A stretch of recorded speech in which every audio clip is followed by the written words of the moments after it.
रात हो जाती है और ये सभी लोग सो जाते हैं। तभी सर्कस के एक साथी की किसी अजीब सी आवाज से आंख खुलती है। वो देखता है कि उसका भाई यहाँ नहीं है। अपने भाई को ढूंढते हुए वो उस सुरंग से बाहर आया और उसे ढूंढते हुए नदी के पास जाता है, जहाँ वो देखता है कि उसका भाई अपने आप को नदी के पानी में डुबाने की कोशिश कर रहा है। ये आदमी उसे ऐसा करने से रोकता है, पर उसका भाई इसकी कोई बात नहीं सुनता। और तब वो देखता है कि उसके भाई की नाक से कुछ अजीब से कीड़े निकल रहे हैं, जिसे देखकर वो समझ जाता है कि इसने इस नदी का पानी पी लिया है। जो कि जेफ ने बताया भी था कि इस नदी का पानी पीने के बाद उस पानी के अंदर मौजूद कीड़े उस इंसान को इतनी प्यास लगा देते हैं कि वो इंसान खुद को उस पानी के अंदर डुबाने पर मजबूर हो जाता है। और ठीक ऐसा ही होता है। अपने भाई को मरा हुआ देखकर ये आदमी बहुत ज्यादा रोता है और वापस सुरंग में आ जाता है। अगली सुबह ये लोग दोबारा अपने सफर पर निकल जाते हैं। कई घंटों का सफर तय करने के बाद ये लोग एक नदी के पास पहुंच जाते हैं और अब इन लोगों को अपनी मंजिल तक पहुंचने के लिए उस नदी में से होते हुए पैदल जाना पड़ेगा। अब ये लोग पहले तो उस नदी में उतरने से काफी ज्यादा डर रहे थे, लेकिन कोई दूसरा रास्ता न होने की वजह से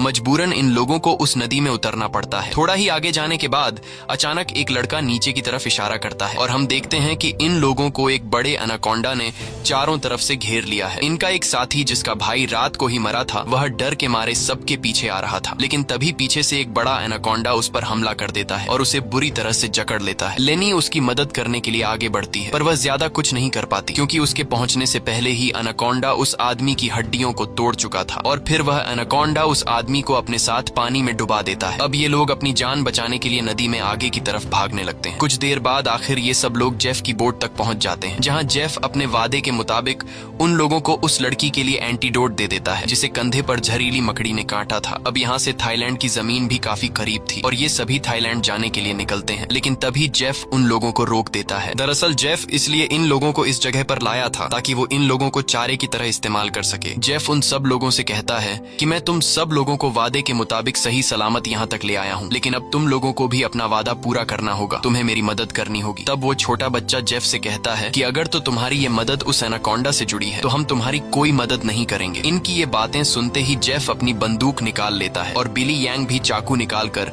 उसका साथ देने लगता है। बिली यांग सभी से कहता है कि जेफ जो भी कह रहा है तुम्हें उसकी बात माननी चाहिए। यहाँ लेनी कहती है कि तुम लोग पागल तो नहीं हो गए हो, उस एनाकोंडा को पकड़ना बहुत मुश्किल है, क्यों तुम लोग अपनी जान से हाथ धोना चाहते हो? जेफ कहता है हाँ तुम ठीक कह रही हो, उस एनाकोंडा को पकड़ना मुश्किल तो है पर नामुमकिन नहीं, क्योंकि उस एनाकोंडा को खाते हुए जब उसका ध्यान भटक जाए तब उसे पकड़ा जा सकता है। उसके बाद बिली यांग और जेफ सर्कस टीम के 2 लोगों को रस्सी से बांधकर सांप का चारा बनाते हैं। वह बच्चा बिली यांग से कहता है तुम ऐसा क्यों कर रहे हो? सोचो अगर हम लोग मर गए तो तुम्हारी सर्कस में कौन परफॉर्म करेगा? ये सुनकर बिली यांग जोर जोर से हंसने लगता है और उस बच्चे से कहता है कि क्या तुम लोगों ने कभी सोचा नहीं कि मैं इतनी जल्दी कुछ ही सालों में इतना अमीर कैसे हुआ? अरे पागलो, मैं तुम लोगों को थाईलैंड में सर्कस के लिए थोड़ी लेके जा रहा था। मैं तो तुम्हारी बॉडी के ऑर्गन्स को बेचकर बहुत सारा पैसा कमाने वाला था और यही मेरा बिजनेस है, लेकिन अब देखो मैंने अपना प्लान चेंज कर दिया। अब मैं जेफ के साथ मिल गया हूँ क्योंकि मैं जानता हूँ कि तुम्हारे बॉडी पार्ट्स से भी ज्यादा पैसे मुझे ये एनाकोंडा दे सकता है।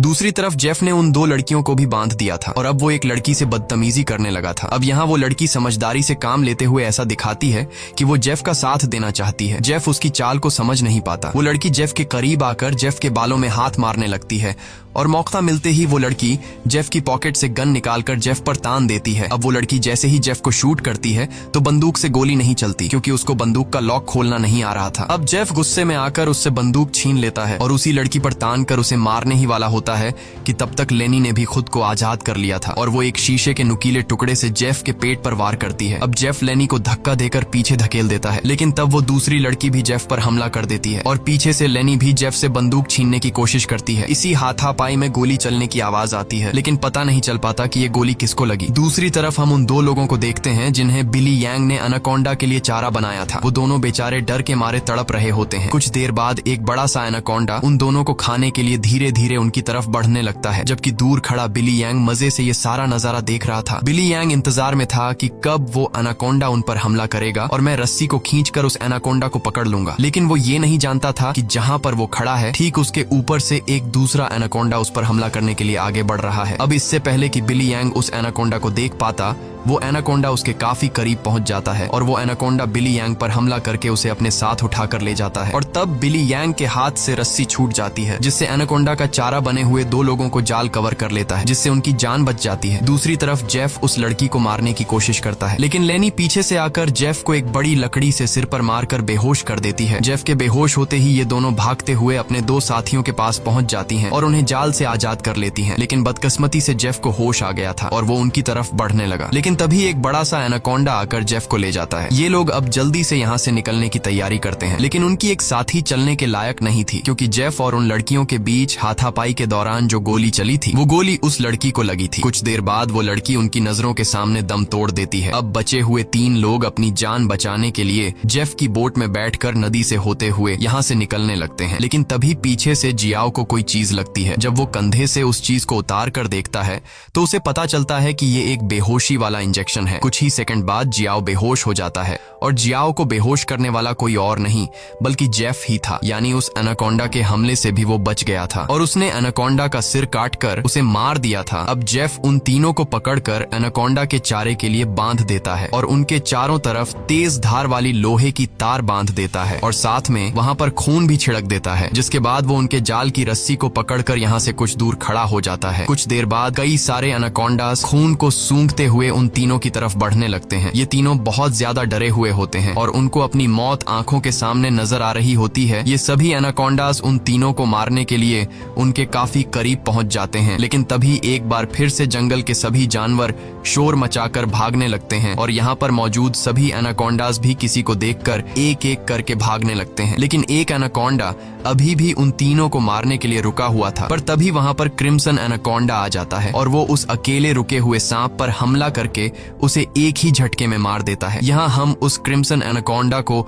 अच्छी तरह से देख पाते हैं, जो साइज में बहुत ही ज्यादा बड़ा और खतरनाक था, जिसे देखकर ये तीनों बहुत ज्यादा डर जाते हैं। लेकिन दूर खड़ा जेफ क्रिम्सन एनाकोंडा को देखकर बहुत खुश होता है। वो एनाकोंडा उन तीनों से लिपटकर अपना बड़ा सा मुंह खोलकर उन तीनों को खाने ही वाला था कि तभी जेफ जाल की रस्सी छोड़ देता है, जिसमें वो एनाकोंडा फंस जाता है। ये एनाकोंडा अपने आप को छुड़ाने के लिए तड़पने लगता है। वो काफी जोर लगाकर खुद को आजाद करने की कोशिश करता है, लेकिन जब वो आजाद नहीं हो पाता तब वो अपने तेज नुकीले दांतों से जाल की रस्सी काटकर खुद को आजाद कर लेता है। लेकिन अभी भी जाल की रस्सी उसके बॉडी में फंसी हुई थी, इसलिए जेफ रस्सी को मजबूती से पकड़कर उसे पकड़ने की कोशिश करता है। पर जेफ एनाकोंडा की ताकत का मुकाबला कहाँ कर सकता था। जेफ उसे पकड़ने की कोशिश में 2 पेड़ों के बीच फंस जाता है और अब वो उन पेड़ों से बाहर निकल नहीं पाता और मौके का फायदा उठाते हुए वो क्रिम्सन एनाकोंडा जेफ की तरफ बढ़ने लगता है और जेफ को पकड़कर बुरी तरह से जकड़ने लगता है। ये 3 लोग भी अपनी आंखों से ये सारा नजारा देख रहे थे और डर के मारे जल्दी से खुद को छुड़ाने की कोशिश करते हैं, क्योंकि उन्हें पता था कि जेफ के बाद उनकी बारी है। ये लोग खुद को छुड़ाने का हर मुमकिन तरीका अपनाते हैं, लेकिन ये लोग उस जाल से निकल नहीं पाते। तभी वो छोटा लड़का अपने आप को बचाने के लिए अपने दांतों से जाल की रस्सी काटने में लग जाता है और काफी कोशिश के बाद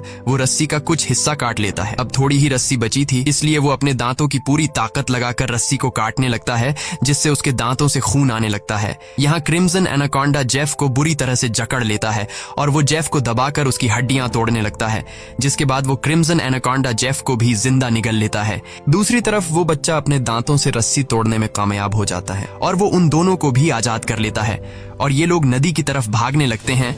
लेकिन जेफ को मारने के बाद अब वो क्रिम्सन एनाकोंडा उनके पीछे पड़ जाता है। ये दोनों एक पेड़ के पीछे छिप जाते हैं, जबकि वो बच्चा एक लकड़ी के बॉक्स के अंदर खुद को छिपा लेता है, पर एनाकोंडा उसे देख लेता है और अब वो एनाकोंडा धीरे धीरे उस बच्चे की तरफ बढ़ने लगता है। बच्चा पूरा जोर लगाकर उस कंटेनर से बाहर निकलने की कोशिश करता है, लेकिन उस कंटेनर के दूसरी तरफ का दरवाजा बंद था। वो बच्चा चिल्लाकर उन दोनों से मदद के लिए पुकारता है और वो एनाकोंडा भी अब बच्चे के काफी करीब आ चुका था। अब इससे पहले कि एनाकोंडा उस बच्चे को मार पाता, तभी बाहर से जियाओ कंटेनर का दरवाजा तोड़कर उस बच्चे को बचा लेता है। अब ये तीनों फिर से अपनी जान बचाने के लिए एनाकोंडा से भागने लगते हैं, लेकिन ये पूरा जंगल उसी एनाकोंडा का था। इस जंगल में होते हुए ये लोग उससे बचकर नहीं जा सकते थे, इसलिए ये लोग एक पेड़ के पीछे छिप जाते हैं। पर तभी कुछ दूरी पर वो एनाकोंडा उन्हें देख लेता है। उन्हें देखते ही वो एनाकोंडा तेजी से उनकी तरफ आने लगता है। ये लोग खड़े होकर अपनी मौत का इंतजार करने लगते हैं, क्योंकि ये लोग जान चुके थे कि अब उनकी जान नहीं बच पाएगी। पर जैसे ही वो एनाकोंडा अपना बड़ा मुंह खोलकर उन पर हमला करता है, तभी एक मजबूत लोहे की नुकीली तार से उसका सिर बीच से कट जाता है। ये नुकीली तार असल में जेफ ने बिछाई थी, जिससे क्रिम्सन एनाकोंडा का खात्मा हो जाता है। ये लोग यकीन नहीं करते कि उनकी जान बच गई और ये लोग काफी देर तक उसकी बॉडी को देखते रहते हैं और फाइनली ये लोग जल्दी से उस जंगल को छोड़कर यहाँ से निकल जाते हैं। इसी के साथ ये कहानी खत्म हो जाती है। अगर आपको ये वीडियो अच्छी लगी हो तो हमारे चैनल को सब्सक्राइब और वीडियो को लाइक जरूर कीजिएगा।